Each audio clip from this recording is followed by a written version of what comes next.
Hi ಎಲ್ರಿಗೂ. ನಾವಿವತ್ತು ನೋಡ್ತಿರೋಂಥ movie ಎಂತದ್ದು ಅಂತಂದ್ರೆ, ಮನುಷ್ಯರ ಜನಸಂಖ್ಯೆ ನಾಶ ಆಗ್ತಿರೋ ಭೂಮಿಯಲ್ಲಿ ತುಂಬಾನೇ ಇಂಟೆಲಿಜೆಂಟ್ ಆಗಿರುವಂತ ಚಿಂಪಾಂಜಿಸ್ಗಳು ಮನುಷ್ಯರ ಮೇಲೆ ಅತ್ಯಂತ ಭಯಂಕರವಾದ ಅಟ್ಯಾಕ್ ಗಳನ್ನ ಮಾಡಿ ಮನುಷ್ಯರ ಸಂತತಿಯನ್ನೇ ನಾಶ ಮಾಡೋದಕ್ಕೆ ನೋಡ್ತವೆ. ಯಾಕೆ ಈ ಚಿಂಪಾಂಜಿಸ್ಗಳು ಈ ತರ ಕೆಲಸ ಮಾಡೋದಕ್ಕೆ ಮುಂದಾಗಿವೆ, ಇದ್ರ ಹಿಂದೆ ಇರುವಂತ ರೀಸನ್ ಏನು ಅಂತ ನಾವು ತಿಳ್ಕೊಬೇಕು ಅಂತಂದ್ರೆ ಈ ಮೂವಿಯನ್ನ ನಾವು ಕೊನೆವರೆಗೂ ನೋಡ್ಬೇಕು. ಅಂದಂಗೆ ಇದು Rise of the Planet of the Apes ಮೂವಿಯ ಸೆಕೆಂಡ್ ಪಾರ್ಟ್. ಈ ಸೆಕೆಂಡ್ ಪಾರ್ಟ್ ಮೂವಿ ಹೆಸರು Dawn of the Planet of the Apes ಅಂತ. ನೀವಿನ್ನೂ ಪಾರ್ಟ್ 1 ಅನ್ನ ನೋಡಿಲ್ಲ ಅಂದ್ರೆ ಡಿಸ್ಕ್ರಿಪ್ಷನ್ ಅಲ್ಲಿ ಲಿಂಕ್ ಅನ್ನ ಕೊಟ್ಟಿರ್ತೀನಿ, ಅಲ್ಲಿ ಕ್ಲಿಕ್ ಮಾಡಿ ನೀವು ಫಸ್ಟ್ ಪಾರ್ಟ್ ಅನ್ನ ನೋಡಬಹುದು. ಸರಿ, ಈಗ ನಾವು ತುಂಬಾ ಟೈಮ್ ವೇಸ್ಟ್ ಮಾಡದೆ ನಮ್ಮ ಮೈನ್ ಸ್ಟೋರಿ ಕಡೆಗೆ ಹೋಗೋಣ. ನಾವು ಪಾರ್ಟ್ 1 ಮೂವಿಯ ಕೊನೆಯಲ್ಲಿ ನೋಡಿದ್ವಿ, ಈ ಪೈಲಟ್ ನಿಂದ ALZ-113 ವೈರಸ್ ಪ್ರಪಂಚದಲ್ಲೆಲ್ಲ ಹರಡ್ಬಿಡುತ್ತೆ. ಇಲ್ಲಿಂದ ಪಾರ್ಟ್ 2 ಕತೆ ಶುರುವಾಗುತ್ತೆ. ಈ ಪಾರ್ಟ್ 2 ಕತೆ ಶುರುವಾಗೋದು ಪಾರ್ಟ್ 1 ಮುಗಿದ 10 ವರ್ಷಗಳ ನಂತರ. ಮೂವಿಯ ಮೊದಲ ಸೀನ್ ಅಲ್ಲಿ ನಮ್ಗೆ ಗೊತ್ತಾಗುತ್ತೆ, ಆ ಪೈಲಟ್ ಇಂದ ಹರಡಿತ್ತಲ್ಲ ALZ-113 ವೈರಸ್, ಆ ವೈರಸ್ ಇಂದ ಪ್ರಪಂಚದ ಕೋಟ್ಯಾಂತರ ಜನರು ಸತ್ತೋದ್ರು. ಎಷ್ಟೋ ಮಕ್ಕಳು ಅವರ ಫ್ಯಾಮಿಲಿನ ಕಳ್ಕೊಂಡು ಅನಾಥರಾದ್ರು. ಇಮ್ಯುನಿಟಿ ಪವರ್ ಯಾರಲ್ಲಿ ಜಾಸ್ತಿ ಇದೆಯೋ ಅವರು ಮಾತ್ರ ಈ ವೈರಸ್ ಇಂದ ತಪ್ಪಿಸ್ಕೊಂಡ್ರು. ಈಗ ಪ್ರಪಂಚದಲ್ಲಿ ಸುಮಾರು 80% ಜನಸಂಖ್ಯೆ ನಾಶ ಆಗಿ ಬರೀ 20% ಜನರು ಮಾತ್ರ ಉಳ್ಕೊಂಡಿರ್ತಾರೆ. ಬದುಕಿರುವಂತ 20% ಜನರು ಕೂಡ ತುಂಬಾ ಕಷ್ಟಪಟ್ಟು ಅವರ ಜೀವನನ ನಡೆಸ್ತಿರ್ತಾರೆ. ಯಾಕೆ ಅಂತಂದ್ರೆ ಪ್ರಪಂಚ ಈಗ ಮೊದ್ಲಿನ ತರ ಇಲ್ಲ. ಈ ಕಡೆ ನಮ್ಗೆ ರೆಡ್ವುಡ್ ಜಂಗಲ್ ನಲ್ಲಿ ತೋರಿಸ್ತಾರೆ, ಸೀಸರ್ ಹಾಗೆ ಎಲ್ಲಾ ಏಪ್ಸ್ ಗಳು ತಮ್ಮ ಜೀವನನ ಇದೇ ಜಂಗಲ್ ನಲ್ಲಿ ಕಟ್ಕೊಂಡಿರ್ತವೆ. ಈ 10 ವರ್ಷಗಳಲ್ಲಿ ಎಲ್ಲಾ ಏಪ್ಸ್ ಗಳು ಇನ್ನೂ ಕೂಡ ಇಂಟೆಲಿಜೆಂಟ್ ಆಗಿ ಇವಾಲ್ವ್ ಆಗೋಗಿರ್ತವೆ. ಅಷ್ಟೇ ಅಲ್ಲ, ಇವುಗಳು ಮಾತಾಡೋದನ್ನು ಕೂಡ ಕಲ್ತ್ಕೊಂಡಿರ್ತವೆ. ಸೀಸರ್ ಗೆ ಈಗ ಒಬ್ಬ ಮಗ ಕೂಡ ಇರ್ತಾನೆ, ಇವನೇ ಸೀಸರ್ ನ ಮಗ ಬ್ಲೂ ಐಸ್ ಅಂತ. ಹೀಗೆ ಎಲ್ಲಾ ಏಪ್ಸ್ ಗಳು ಬೇಟೆಯನ್ನ ಆಡ್ತಿರ್ಬೇಕಾದ್ರೆ ಸೀಸರ್ ನ ಮಗ ಬ್ಲೂ ಐಸ್ ಗೆ ಒಂದು ಕರಡಿಯಿಂದ ಏಟಾಗೋಗುತ್ತೆ. ನಂತರ ನಮ್ಗೆ ತೋರಿಸ್ತಾರೆ, ರೆಡ್ವುಡ್ ಜಂಗಲ್ ನ ಒಂದು ಸುರಕ್ಷಿತವಾದ ಜಾಗದಲ್ಲಿ ಎಲ್ಲಾ ಏಪ್ಸ್ ಗಳು ಸೇರಿ ಒಂದು ಫ್ಯಾಮಿಲಿ ತರ ತಮ್ಮ ಜೀವನನ ಕಟ್ಕೊಂಡಿರ್ತಾರೆ. ಮಾರಿಸ್ ಅನ್ನೋ ಒಂದು ಒರಂಗುಟಾನ್ ಅಲ್ಲಿರುವಂತ ಎಲ್ಲಾ ಬೇಬಿ ಏಪ್ಸ್ ಗಳಿಗೆ ಪಾಠನ ಹೇಳ್ಕೊಡ್ತಿರ್ತಾನೆ, ಹಾಗೆ ಮನುಷ್ಯರ ಭಾಷೆಯನ್ನು ಕೂಡ ಕಲಿಸ್ತಿರ್ತಾನೆ. ಅಂದಂಗೆ ಮೋರಿಸ್ ಸೀಸರ್ ನ ತುಂಬಾ ಕ್ಲೋಸ್ ಫ್ರೆಂಡ್ ಕೂಡ.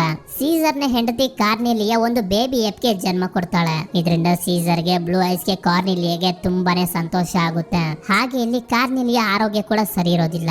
ನಂತರ ಬ್ಲೂ ಐಸ್ ಹಾಗೆ ಅವನ ಫ್ರೆಂಡ್ ಮೀನನ್ನ ಹಿಡ್ಕೊಂಡು ವಾಪಸ್ ಅವರ ಜಾಗಕ್ಕೆ ಹೋಗ್ತಿರ್ಬೇಕಾದ್ರೆ ಕಾಡಿನ ಮಧ್ಯೆ ಅವರ ಮುಂದೆ ಒಬ್ಬ ಮನುಷ್ಯ ಬಂದ್ಬಿಡ್ತಾನೆ. ಆ ಮನುಷ್ಯ ಇವರಿಬ್ಬರಿಂದ ಹೆದರ್ಕೊಂಡು ನನಗೇನಾದ್ರೂ ಮಾಡ್ಬಿಡ್ತವೆ ಅಂತ ಅವನ ಹತ್ರ ಇದ್ದಂತ ಗನ್ ಇಂದ ಬ್ಲೂ ಐಸ್ ನ ಫ್ರೆಂಡ್ ಗೆ ಶೂಟ್ ಮಾಡ್ಬಿಡ್ತಾನೆ. ಈ ವಿಷಯ ಸೀಸರ್ ಹಾಗೆ ಎಲ್ಲಾ ಏಪ್ಸ್ ಗಳಿಗೂ ಕೂಡ ಗೊತ್ತಾಗಿ ಆ ಜಾಗಕ್ಕೆ ಬರ್ತಾರೆ. ಅದೇ ಸಮಯಕ್ಕೆ ಆ ವ್ಯಕ್ತಿಯ ಜೊತೆಗಿದ್ದ ಮತ್ತಷ್ಟು ಜನರು ಕೂಡ ಬರ್ತಾರೆ. ಇವರಲ್ಲೇ ನಮ್ಗೊಬ್ಬ ಮೇನ್ ಕ್ಯಾರೆಕ್ಟರ್ ಕೂಡ ಪರಿಚಯ ಆಗ್ತಾನೆ. ಇವನ ಹೆಸರು ಮ್ಯಾಲ್ಕಮ್ ಅಂತ. ಇವರು ಮಾಡಿರುವಂತ ಕೆಲಸಕ್ಕೆ ಎಲ್ಲಾ ಏಪ್ಸ್ ಗಳು ಇವರನ್ನ ಸಾಯಿಸ್ಬೇಕು ಅಂತ ಡಿಸೈಡ್ ಮಾಡಿರ್ತವೆ. ಆದ್ರೆ ಅದಕ್ಕೆ ಸೀಸರ್ ಒಪ್ಪಿಗೆ ಕೊಡೋದಿಲ್ಲ. ಯಾಕೆ ಅಂತಂದ್ರೆ ಸೀಸರ್ಗೆ ಗೊತ್ತಿದೆ, ಈ ಜಗಳನ ಒಂದು ಸಲ ಸ್ಟಾರ್ಟ್ ಮಾಡಿದ್ರೆ ಯಾವತ್ತೂ ಕೂಡ ಮುಗಿಯೋದಿಲ್ಲ ಅಂತ. ಆದ್ರಿಂದ ಮನುಷ್ಯರನ್ನೆಲ್ಲ ಇಲ್ಲಿಂದ ಓಡಿಸ್ಬಿಡ್ತಾನೆ. ಹಾಗೆ ಕೋಬನ ಫಾಲೋ ಮಾಡೋದಕ್ಕೆ ಹೇಳ್ತಾನೆ.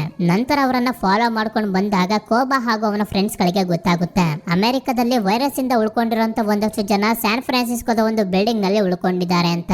ನಂತರ ಕೋಬ ಮತ್ತೆ ರೆಡ್ವುಡ್ ಜಂಗಲ್ ಗೆ ಬಂದು ಸೀಸರ್ ಗೆ ಹೇಳ್ತಾನೆ, ಈ ಮನುಷ್ಯರು ನನ್ನ ಮೇಲೆ ಎಷ್ಟು ಎಕ್ಸ್ಪೆರಿಮೆಂಟ್ ಗಳನ್ನ ಮಾಡಿದ್ರು, ನನಗೆ ಎಷ್ಟು ನೋವುಗಳನ್ನ ಕೊಟ್ರು, ಆ ತರ ನೋವುಗಳನ್ನ ಮತ್ತೆ ನಮ್ಮ ಏಪ್ಸ್ ಗಳಿಗೆ ಕೊಡೋದಕ್ಕೆ ನಾವು ಬಿಡಬಾರ್ದು. ಈ ಮನುಷ್ಯರನ್ನ ಹಾಗೆ ಸುಮ್ನೆ ಬಿಟ್ರೆ ಮುಂದೆ ಏನ್ ಮಾಡ್ತಾರೋ ಗೊತ್ತಿಲ್ಲ.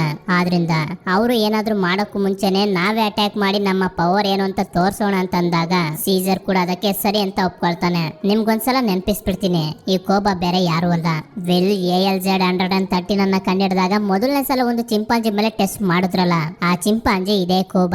ನಂತರ ಸೀಸರ್ ತನ್ನ ಆರ್ಮಿಯನ್ನ ಕರ್ಕೊಂಡು ಮನುಷ್ಯರಿರೋ ಜಾಗಕ್ಕೆ ಬರ್ತಾನೆ. ಇಲ್ಲಿ ಸೀಸರ್ ಕುದುರೆಯ ಮೇಲೆ ಎಲ್ಲರಿಗಿಂತ ಮುಂದೆ ನಿಂತಿರ್ತಾನೆ. ಅದೇ ಸಮಯಕ್ಕೆ ಆಗ್ಲೇ ನಮ್ಗೆ ತೋರಿಸಿದ್ರಲ್ಲ ಮ್ಯಾಲ್ಕಮ್, ಅವನು ಬಂದು ಹೇಳ್ತಾನೆ, ನೀವ್ ಹೇಳ್ದಂಗೆನೆ ನಾವು ಜಂಗಲ್ ನ ಬಿಟ್ಟು ಬಂದ್ಬಿಟ್ವಲ್ಲ, ಮತ್ತೆ ನಿಮ್ಗೆ ಪ್ರಾಬ್ಲಮ್ ಅಂತ. ಆಗ ಸೀಸರ್ ಹೇಳ್ತಾನೆ, ಕೇಳಿ ಮನುಷ್ಯರೇ, ನಾವು ನಮ್ಮ ಪಾಡಿಗೆ ಕಾಡಿನಲ್ಲಿ ಜೀವನ ಮಾಡ್ತಿದೀವಿ, ನಿಮ್ಗೆ ನಾವು ತೊಂದರೆ ಕೊಡ್ತಿಲ್ಲ, ನಾವು ಯಾವುದೇ ತರದ ಯುದ್ಧ ಮಾಡೋದಕ್ಕೆ ಬಯಸೋದಿಲ್ಲ. ಹಾಗಂತ ನೀವೇನಾದ್ರೂ ನಮ್ಮ ಮೇಲೆ ಅಟ್ಯಾಕ್ ಮಾಡೋದಕ್ಕೆ ಬಂದ್ರೆ ನಾವು ಕೈ ಕಟ್ಕೊಂಡು ಸುಮ್ನಿರೋದಿಲ್ಲ. ಹಾಗೆ ಇನ್ಮೇಲಿಂದ ಯಾವ ಮನುಷ್ಯರು ಕೂಡ ರೆಡ್ವುಡ್ ಜಂಗಲ್ ನ ಕಡೆಗೆ ತಲೆನೂ ಹಾಕ್ಬಾರ್ದು ಅಂತ ವಾರ್ನಿಂಗ್ ಅನ್ನ ಕೊಟ್ಟು ಸೀಸರ್ ತನ್ನ ಆರ್ಮಿಯನ್ನ ಕರ್ಕೊಂಡು ವಾಪಸ್ ಕಾಡಿಗೆ ಹೊರಟೋಗ್ತಾನೆ. ಇದರಿಂದ ಕೋಬಾಗೆ ತುಂಬಾನೇ ಕೋಪ ಬಂದ್ಬಿಡುತ್ತೆ, ಯುದ್ಧ ನಡಿಲಿಲ್ವಲ್ಲ ಅಂತ. ಚಾನ್ಸ್ ಸಿಕ್ಕಿದ್ರೆ ಸಾಕು ಮನುಷ್ಯರ ಮೇಲೆ ಯುದ್ಧ ಮಾಡಿ ತನ್ನ ಸೇಡನ್ನ ತೀರ್ಸ್ಕೋಬೇಕು ಅಂತ ಅಂತ ಕೋಬಾ ಕಾಯ್ತಾ ಕುಂತಿರ್ತಾನೆ. ಮ್ಯಾಲ್ಕಮ್ ತುಂಬಾ ಟೆನ್ಷನ್ ಮಾಡ್ಕೊಂಡಿರ್ತಾನೆ. ಯಾಕೆ ಅಂತಂದ್ರೆ ಈ ಸ್ಯಾನ್ ಫ್ರಾನ್ಸಿಸ್ಕೋ ಸಿಟಿಯಲ್ಲಿ ಕರೆಂಟ್ ಇರೋದಿಲ್ಲ. ಈ ಸಿಟಿಗೆ ಮತ್ತೆ ಕರೆಂಟ್ ಬರಬೇಕು ಅಂತಂದ್ರೆ ರೆಡ್ ವುಡ್ ಜಂಗಲ್ ನಲ್ಲಿರುವಂತ ಪವರ್ ಪ್ಲಾಂಟ್ ಅನ್ನ ರೆಡಿ ಮಾಡಬೇಕು. ಸರಿ ಅಂತ ಮ್ಯಾಲ್ಕಮ್ ಡಿಸೈಡ್ ಮಾಡ್ತಾನೆ, ನಾನು ನನ್ನ ಟೀಮ್ ನ ಜೊತೆ ಮತ್ತೆ ರೆಡ್ ವುಡ್ ಜಂಗಲ್ ಗೆ ಹೋಗ್ಬೇಕು ಅಂತ. ಅದಕ್ಕೆ ಅವನ ಸೀನಿಯರ್ ಆಫೀಸರ್ ಹತ್ರ ಪರ್ಮಿಷನ್ ನ ತಗೊಂಡು ಅವನ ಟೀಮ್ ನ ಜೊತೆ ಸೀಸರ್ ಹತ್ರ ಬಂದು ಅವನಿಗೆ ಅರ್ಥ ಮಾಡಿಸ್ತಾನೆ, ಈ ಕಾಡ್ನಲ್ಲಿ ಒಂದು ಪವರ್ ಪ್ಲಾಂಟ್ ಇದೆ.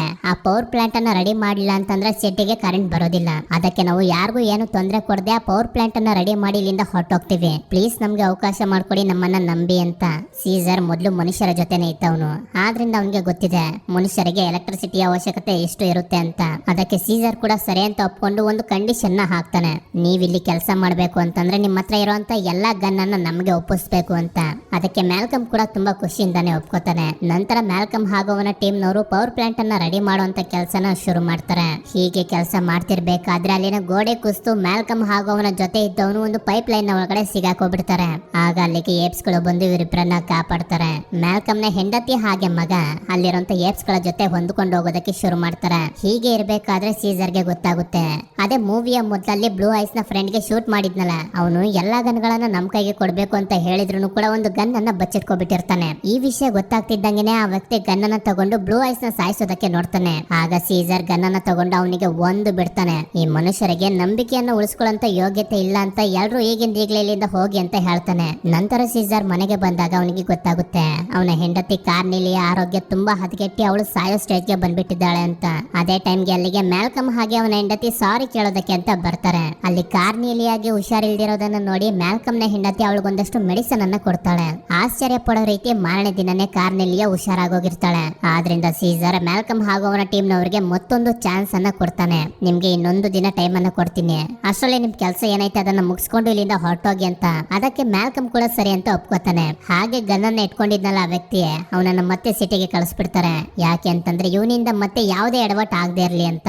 ನಂತರ ಕೆಲಸ ಬೇಗ ಆಗ್ಲಿ, ಮೊದ್ಲು ಇವ್ರು ಇಲ್ಲಿಂದ ಹೋಗ್ಲಿ ಅಂತ ಸೀಸರ್ ಹಾಗೂ ಏಪ್ಸ್ ಗಳು ಮ್ಯಾಲ್ಕಮ್ ನ ಟೀಮ್ ಗೆ ಸಹಾಯ ಮಾಡೋದಕ್ಕೆ ಶುರು ಮಾಡ್ತಾರೆ. ಆದ್ರೆ ಯಾಕೋ ಇದು ಕೋಬಾಗೆ ಇಷ್ಟ ಆಗೋದಿಲ್ಲ. ಆದ್ರಿಂದ ಸೀಸರ್ಗೆ ಹೇಳ್ತಾನೆ, ಈ ಮನುಷ್ಯರು ನಿನ್ನ ಮಕ್ಕಳ ಮೇಲೆ ಅಟ್ಯಾಕ್ ಮಾಡಿದ್ರು ಕೂಡ ಇನ್ನು ಇವರನ್ನ ಇಲ್ಲೇ ಇಟ್ಕೊಂಡಿದ್ಯಾ, ನಿನ್ಗೆ ನಿನ್ನ ಮಕ್ಕಳಿಗಿಂತ ಎಲ್ಲಾ ಏಪ್ಸ್ ಗಳಿಗಿಂತ ಮನುಷ್ಯರ ಇಷ್ಟ ಅನ್ಸುತ್ತೆ ಅಂತ. ಇದರಿಂದ ಸೀಸರ್ಗೆ ತುಂಬಾ ಕೋಪ ಬಂದು ಕೋಬಾಗೆ ಚೆನ್ನಾಗಿ ಹೊಡೆದು ಹೇಳ್ತಾನೆ, ಮತ್ತೊಂದ್ಸಲ ನನ್ನ ತಾಳ್ಮೆನ ಪರೀಕ್ಷೆ ಮಾಡಬೇಡ ಅಂತ. ಮುಂದಿನ ಸೀನಲ್ಲಿ ನಮ್ಗೆ ತೋರಿಸ್ತಾರೆ, ಕೋಬಾ ಸಿಟಿಗೆ ಹೋಗಿ ಜನರ ಹತ್ರ ಇರುವಂತ ಗನ್ನನ್ನ ತಗೊಂಡು ಅವರಿಗೆ ಶೂಟ್ ಮಾಡಿ ಆ ಗನ್ನನ್ನ ತಗೊಂಡು ಕಾಡಿಗೆ ಹೋಗ್ತಾನೆ. ಈ ಕಡೆ ಮ್ಯಾಲ್ಕಮ್ ಅವನ ಟೀಮ್ ನವರು ಹಾಗೆ ಎಲ್ಲಾ ಏಪ್ಸ್ ಗಳು ಸೇರಿ ತುಂಬಾ ಕಷ್ಟಪಟ್ಟು ಕೆಲಸ ಮಾಡಿದ್ರಿಂದ ಪವರ್ ಪ್ಲಾಂಟ್ ಆನ್ ಆಗಿ ಕರೆಂಟ್ ಬರುತ್ತೆ. ಹಾಗೆ ಆ ಕರೆಂಟ್ ಸಿಟಿಯಲ್ಲೂ ಕೂಡ ಬಂದಿರುತ್ತೆ. ಇದನ್ನು ನೋಡಿ ಎಲ್ಲರೂ ಕೂಡ ತುಂಬಾ ಸಂತೋಷ ಪಡ್ತಿರ್ಬೇಕಾದ್ರೆ ಈ ಕಡೆ ಕೋಬಾನ ತೋರಿಸ್ತಾರೆ. ಒಂದಷ್ಟು ಏಪ್ಸ್ ಗಳ ಮನೆಗೆ ಬೆಂಕಿ ಹಾಕಿ ಆಗ್ಲೇ ತಗೊಂಡ್ ಬಂದಲ್ಲ ಗನ್, ಆದ್ರಿಂದ ಸೀಸರ್ಗೆ ಶೂಟ್ ಮಾಡ್ಬಿಡ್ತಾನೆ. ಕೋಬಾ ಯಾಕೆ ಹೀಗೆಲ್ಲ ಮಾಡ್ತಿದ್ದಾನೆ ಅಂತಂದ್ರೆ ಎಲ್ಲ ಏಪ್ ಗಳಿಗೂ ನಂಬಿಕೆ ಬರ್ಬೇಕು, ಇದನ್ನೆಲ್ಲ ಮಾಡಿರೋದು ಮನುಷ್ಯರೇ ಅಂತ. ಆಗ ಬೇಕಾದ್ರೆ ನಾನು ಮನುಷ್ಯರ ವಿರುದ್ಧ ಯುದ್ಧ ಮಾಡಿ ನನ್ನ ಸೇಡನ್ನ ತೀರ್ಸ್ಕೋಬಹುದು ಅಂತ ಎಲ್ಲಾ ಏಪ್ಸ್ ಗಳಿಗೂ ಕೂಡ ಅನ್ಸುತ್ತೆ ಇದನ್ನೆಲ್ಲ ಮಾಡಿರೋದು ಮನುಷ್ಯರು ಅಂತ. ಆದ್ರಿಂದ ಕೋಬಾನ ತಮ್ಮ ಲೀಡರ್ ಆಗಿ ಅಕ್ಸೆಪ್ಟ್ ಮಾಡಿ ಮನುಷ್ಯರ ವಿರುದ್ಧ ಯುದ್ಧ ಮಾಡೋದಕ್ಕೆ ಅಂತ ಎಲ್ಲಾ ಏಪ್ಸ್ ಗಳು ಸೇರಿ ಸಿಟಿಯ ಕಡೆಗೆ ಹೋಗ್ತಿರ್ತಾರೆ. ಮ್ಯಾಲ್ಕಮ್ ಹಾಗೂ ಅವನ ಟೀಮ್ ನವರು ಹೇಗೋ ಮಾಡಿ ತುಂಬಾ ಕಷ್ಟಪಟ್ಟು ಆ ಏಪ್ಸ್ ಗಳಿಂದ ತಪ್ಪಿಸ್ಕೊಂಡು ಅಲ್ಲಿಂದ ಹೊರಟೋಗ್ತಾರೆ.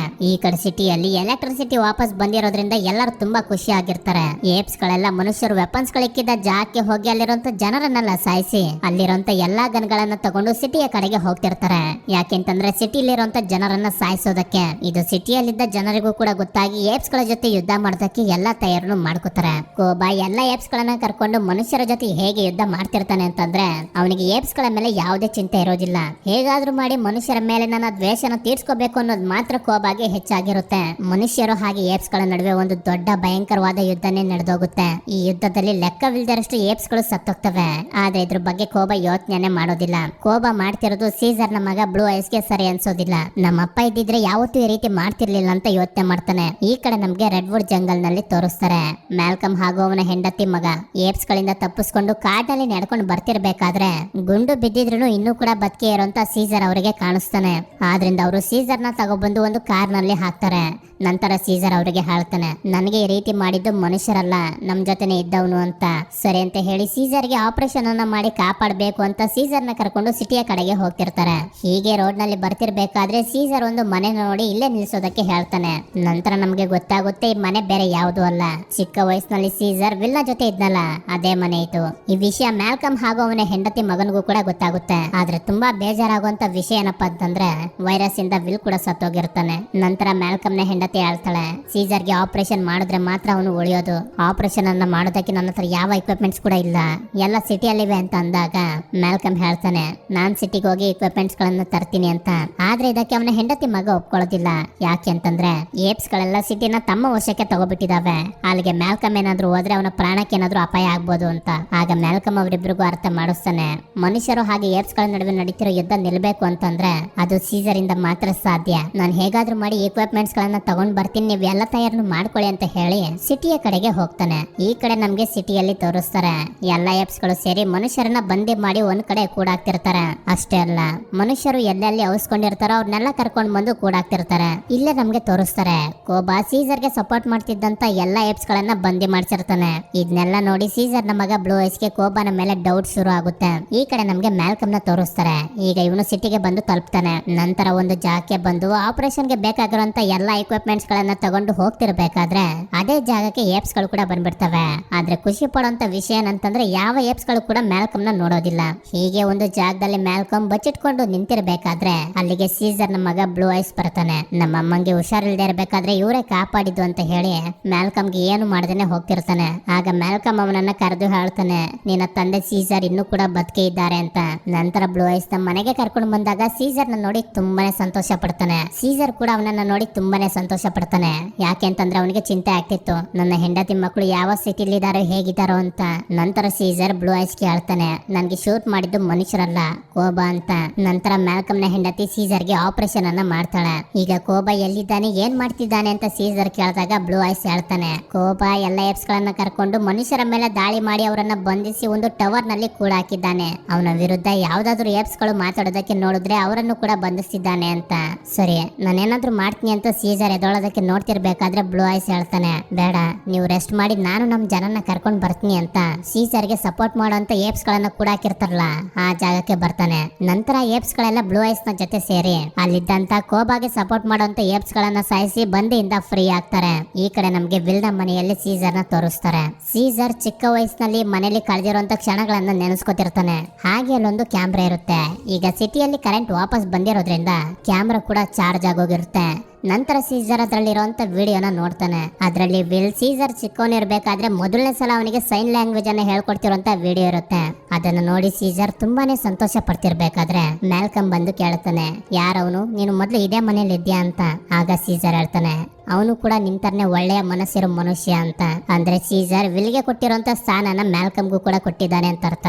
ಅದೇ ಸಮಯಕ್ಕೆ ಅಲ್ಲಿಗೆ ಬ್ಲೂ ಐ ಸೀಸರ್ಗೆ ಸಪೋರ್ಟ್ ಮಾಡುವಂತ ಎಲ್ಲಾ ಏಪ್ಸ್ ಗಳನ್ನ ಕರ್ಕೊಂಡು ಬರ್ತಾನೆ. ಸೀಸರ್ ಇನ್ನ ಬದುಕಿರೋದನ್ನ ನೋಡಿ ಆ ಎಲ್ಲಾ ಏಪ್ಸ್ ಗಳು ತುಂಬಾನೇ ಸಂತೋಷ ಪಡ್ತಾರೆ. ಇನ್ನು ನಾವು ಲೇಟ್ ಮಾಡಿದ್ರೆ ಕೋಬಾ ಏನಾದ್ರು ಅನಾಹುತ ಮಾಡ್ತಾನೆ ಅಂತ ಈಗಲೇ ನಾವು ಸಿಟಿಗೆ ಹೋಗ್ಬೇಕು ಅಂತ ಸೀಸರ್ ಮ್ಯಾಲ್ಕಮ್ಗೆ ಹೇಳ್ತಾನೆ. ಮ್ಯಾಲ್ಕಮ್ ಕೂಡ ಅವನ ಹೆಂಡತಿ ಮಗನಿಗೆ ಹುಷಾರಾಗಿಲ್ಲೇ ಇರಿ ಅಂತ ಹೇಳಿ ಸೀಸರ್ ಹಾಗೆ ಏಪ್ಸ್ ಗಳನ್ನೆಲ್ಲ ಕರ್ಕೊಂಡು ಕೋಬಾ ಜನರನ್ನ ಕೂಡ ಹಾಕಿರುವಂತ ಟವರ್ ಹತ್ರ ಕರ್ಕೊಂಡು ಹೋಗ್ತಾನೆ. ಹೀಗೆ ಇವರು ಒಂದು ಪೈಪ್ ಲೈನ್ ನಲ್ಲಿ ಹೋಗ್ತಿರ್ಬೇಕಾದ್ರೆ ಆ ಜಾಗದಲ್ಲಿ ಮ್ಯಾಲ್ಕಮ್ ನ ಸೀನಿಯರ್ ಆಫೀಸರ್ಸ್ ಇರ್ತಾರೆ. ನೀವು ಮೆಟ್ಲನ್ನ ಹತ್ಕೊಂಡು ಹೋದ್ರೆ ಸೀದಾ ಕೋಬಾ ಇರೋ ಜಾಗಕ್ಕೆ ಹೋಗ್ಬೋದು ಅಂತ ಹೇಳಿ ಎಲ್ಲಾ ಏಪ್ಸ್ ಗಳನ್ನ ಕಳಿಸಿ ಮ್ಯಾಲ್ಕಮ್ ಅವನ ಸೀನಿಯರ್ ಆಫೀಸರ್ಸ್ ಇರೋ ಜಾಗಕ್ಕೆ ಬರ್ತಾನೆ. ಆಗ ಅಲ್ಲಿ ಮ್ಯಾಲ್ಕಮ್ಗೆ ಗೊತ್ತಾಗುತ್ತೆ ಇವರು ಟವರ್ ಗೆ ಬಾಂಬ್ ಗಳನ್ನ ಇಟ್ಟು ಬ್ಲಾಸ್ಟ್ ಮಾಡಿ ಟವರ್ ನ ನಾಶ ಮಾಡ್ಬೇಕು ಅಂತ ಅನ್ಕೊಂಡಿದ್ದಾರೆ ಅಂತ. ಯಾಕೆ ಅಂತಂದ್ರೆ ಎಲ್ಲಾ ಚಿಂಪಾಂಜಿಗಳು ಒಂದೇ ಸಲ ಸತ್ತೋಗ್ತವೆ, ಆಗ ಯಾವುದೇ ತೊಂದರೆ ಇರೋದಿಲ್ಲ ಅಂತ. ಈ ಕಡೆ ಸೀಸರ್ ಹಾಗೆ ಅವನ ಏಪ್ಸ್ ಗಳೆಲ್ಲ ಸೇರಿ ಕೋಬಾ ಇರುವಂತ ಜಾಗಕ್ಕೆ ಬರ್ತಾರೆ. ಸೀಸರ್ ಇನ್ನೂ ಕೂಡ ಬದುಕಿರೋದನ್ನ ನೋಡಿ ಎಲ್ಲಾ ಏಪ್ಸ್ ಗಳಿಗೂ ಕೂಡ ತುಂಬಾ ಸಂತೋಷ ಆಗುತ್ತೆ. ಆದ್ರೆ ಇದು ಕೋಬಾಗೆ ಇಷ್ಟ ಆಗೋದಿಲ್ಲ. ಆದ್ರಿಂದ ಹೇಳ್ತಾನೆ, ಸೀಸರ್, ಇಲ್ಲಿ ಯಾರಿಗೂ ಕೂಡ ನಿನ್ನ ಅವಶ್ಯಕತೆ ಇಲ್ಲ. ಏಪ್ಸ್ ಗಳ ಹೊಸ ರಾಜ ಈಗ ನಾನು ಹೇಳ್ದಂಗೆ ನೀನು ಕೇಳಬೇಕು ಅಂತ. ಇದಕ್ಕೆ ಸೀಸರ್ ಯಾವುದೇ ಕಾರಣಕ್ಕೂ ಕೂಡ ಒಪ್ಕೊಳ್ಳೋದಿಲ್ಲ ಅಂತ ಕೋಬಾಗೂ ಕೂಡ ಗೊತ್ತು. ಆದ್ರಿಂದ ಕೋಬಾ ಹಾಗೂ ಸೀಸರ್ ನಡುವೆ ಒಂದು ದೊಡ್ಡ ಫೈಟೇ ಶುರುವಾಗೋಗುತ್ತೆ. ಈ ಕಡೆ ಮ್ಯಾಲ್ಕಮ್ ಅವನ ಸೀನಿಯರ್ ಆಫೀಸರ್ಸ್ ಗಳನ್ನ ಗನ್ ಪಾಯಿಂಟ್ ಗೆ ತಗೊಂಡು ಹೇಳ್ತಾನೆ, ಸೀಸರ್ ಈಗ ತಾನೇ ಟವರ್ ನ ಮೇಲೆ ಹೋಗಿದ್ದಾನೆ, ಅವನು ಎಲ್ಲಾನು ಕೂಡ ಸರಿ ಮಾಡ್ತಾನೆ, ಈ ಯುದ್ಧನೂ ಕೂಡ ನಿಲ್ಲಿಸ್ತಾನೆ, ನಾವು ಅವನಿಗೆ ಒಂದು ಚಾನ್ಸ್ ಅನ್ನ ಕೊಡ್ಬೇಕು ಅಂತ. ಆಗ ಅವನ ಸೀನಿಯರ್ ಆಫೀಸರ್ ಹೇಳ್ತಾನೆ, ಮ್ಯಾಲ್ಕಮ್ ಈಗ ತುಂಬಾ ಲೇಟ್ ಆಗೋಗಿದೆ, ನಾವು US ಆರ್ಮಿನ ಕಾಂಟ್ಯಾಕ್ಟ್ ಮಾಡಿ ಇಲ್ಲಿ ನಡೀತಿರುವಂತ ಎಲ್ಲಾ ವಿಷಯನ ಹೇಳ್ಬಿಟ್ಟಿದ್ದೀವಿ, ಅವರು ಕೂಡ ಬರ್ತಾ ಇದ್ದಾರೆ ಅಂತ. ಇಲ್ಲ, ನಾವು ಏಪ್ಸ್ ಗಳನ್ನ ಸಾಯಿಸೋದಕ್ಕಾಗೋದಿಲ್ಲ ಅಂತ ಮ್ಯಾಲ್ಕಮ್ ಹೇಳ್ತಿರ್ಬೇಕಾದ್ರೇನೆ ಆ ಸೀನಿಯರ್ ಆಫೀಸರ್ ಬಾಂಬ್ ನ ರಿಮೋಟ್ ಕಂಟ್ರೋಲರ್ ನ ತಗೊಂಡು ನಾನು ಮನುಷ್ಯ ಕುಲನ ಕಾಪಾಡ್ತಿದ್ದೀನಿ ಅಂತ ಹೇಳಿ ಬಾಂಬ್ ಅನ್ನ ಬ್ಲಾಸ್ಟ್ ಮಾಡ್ಬಿಡ್ತಾನೆ. ಹೇಗೋ ಮಾಡಿ ಮ್ಯಾಲ್ಕಮ್ ಈ ಬ್ಲಾಸ್ಟ್ ಇಂದ ತಪ್ಪಿಸ್ಕೊತಾನೆ. ಈ ಕಡೆ ಬಾಂಬ್ ಬ್ಲಾಸ್ಟ್ ಆದ್ರೂ ಕೂಡ ಸೀಸರ್ ಹಾಗೂ ಕೋಬಾನ್ ನಡುವೆ ಫೈಟ್ ನಡೀತಾನೆ ಇರುತ್ತೆ. ಹೀಗೆ ಫೈಟ್ ಮಾಡ್ತಿರ್ಬೇಕಾದ್ರೆ ಕೋಬಾ ಆರ್ಮಿಯನ್ನು ಕೆಳಗಡೆ ಬಿದ್ದು ಸಾಯೋದ್ರಲ್ಲಿ ಇರ್ತಾನೆ. ಆಗ ಅಲ್ಲಿಗೆ ಸೀಸರ್ ಬಂದು ನಿನ್ಗೆ ಏಪ್ಸ್ ಗಳ ಜೊತೆ ಇರೋದಕ್ಕೆ ಯೋಗ್ಯತೆನೆ ಇಲ್ಲ ಅಂತ ಕೋಬಾನ ಕೈಯನ್ನ ಬಿಟ್ಬಿಡ್ತಾನೆ. ಇದರಿಂದ ಕೋಬಾ ಮೇಲಿಂದ ಕೆಳಗಡೆ ಬಿದ್ದು ಸತ್ತೋಗ್ತಾನೆ. ನಂತರ ನಮ್ಗೆ ತೋರಿಸ್ತಾರೆ ಕೋಬಾ ಈ ಟವರ್ ನಲ್ಲಿ ಬಂದಿ ಮಾಡಿದ್ದ ಎಲ್ಲಾ ಜನರು ಬಿಡುಗಡೆ ಆಗಿ ಅಲ್ಲಿಂದ ಹೋಗ್ತಿರ್ತಾರೆ. ಸೀಸರ್ ಮತ್ತೆ ಅವನ ಫ್ಯಾಮಿಲಿನ ಸೇರ್ತಾನೆ. ಅದೇ ಸಮಯಕ್ಕೆ ಮ್ಯಾಲ್ಕಮ್ ಬಂದು ಹೇಳ್ತಾನೆ US ಮಿಲಿಟರಿ ಅವರಿಗೆ ಇಲ್ಲಿ ನಡೀತಿರುವಂತ ವಿಷಯ ಗೊತ್ತಾಗ್ಬಿಟ್ಟಿದೆ. ಅವರು ಆರ್ಮಿಯನ್ನ ಕರ್ಕೊಂಡು ಬರ್ತಿದ್ದಾರೆ. ಎಲ್ಲ ಏಪ್ಸ್ ಗಳು ಸುರಕ್ಷಿತವಾಗಿರ್ಬೇಕು ಅಂತಂದ್ರೆ ನೀವೆಲ್ಲರೂ ಇಲ್ಲಿಂದ ಹೊರಟೋಗೋದೇ ಒಳ್ಳೇದು. ಪ್ಲೀಸ್ ಎಲ್ಲ ಏಪ್ಸ್ ಗಳನ್ನ ಕರ್ಕೊಂಡು ಇಲ್ಲಿಂದ ದೂರ ಹೊರಟೋಗು ಅಂತಂದಾಗ ಸೀಸರ್ ಅದಕ್ಕೆ ಒಪ್ಕೊಳ್ದೆ ಹೇಳ್ತಾನೆ ಮ್ಯಾಲ್ಕಮ್ ಈಗಾಗ್ಲೇ ಯುದ್ಧ ಶುರು ಆಗೋಗಿದೆ. ಈ ಯುದ್ಧನ ಶುರು ಮಾಡಿದ್ದು ಏಪ್ಸ್ ಗಳು. ಇದರಿಂದ ಮನುಷ್ಯರು ಯಾವತ್ತೂ ಕೂಡ ನಮ್ಮನ್ನ ಕ್ಷಮಿಸೋದಿಲ್ಲ. ತಪ್ಪಿಸ್ಕೊಂಡು ಓಡೋಗೋದಕ್ಕಿಂತ ನಾವಿಲ್ಲೇ ಇದ್ದು ಎಲ್ಲಾನು ಕೂಡ ಎದುರಿಸ್ತೀವಿ. ಮ್ಯಾಲ್ಕಮ್ ಯುದ್ಧ ಶುರು ಆಗೋದಕ್ಕೂ ಮುಂಚೆ ನೀನು ನಿನ್ನ ಹೆಂಡತಿ ಮಗನನ್ನ ಕರ್ಕೊಂಡು ಇಲ್ಲಿಂದ ದೂರ ಹೊರಟೋಗು. ಜೀವನದಲ್ಲಿ ನೀವು ಖುಷಿಯಾಗಿರಿ ಮೈ ಫ್ರೆಂಡ್ ಅಂತ ಸೀಸರ್ ಹೇಳ್ತಾನೆ. ಇದರಿಂದ ಮ್ಯಾಲ್ಕಮ್ಗೂ ಕೂಡ ತುಂಬಾನೇ ಸಂತೋಷ ಆಗಿ ನನ್ನನ್ನ ನಂಬಿದ್ದಕ್ಕೆ ಥ್ಯಾಂಕ್ಸ್ ಅಂತ ಹೇಳಿ ಅಲ್ಲಿಂದ ಹೊರಟೋಗ್ತಾನೆ. ಈಗ ಸೀಸರ್ ಹಾಗೂ ಅವನ ಆರ್ಮಿ ಮನುಷ್ಯರ ವಿರುದ್ಧದ ಒಂದು ದೊಡ್ಡ ಯುದ್ಧಕ್ಕೆ ರೆಡಿ ಆಗ್ತಾರೆ.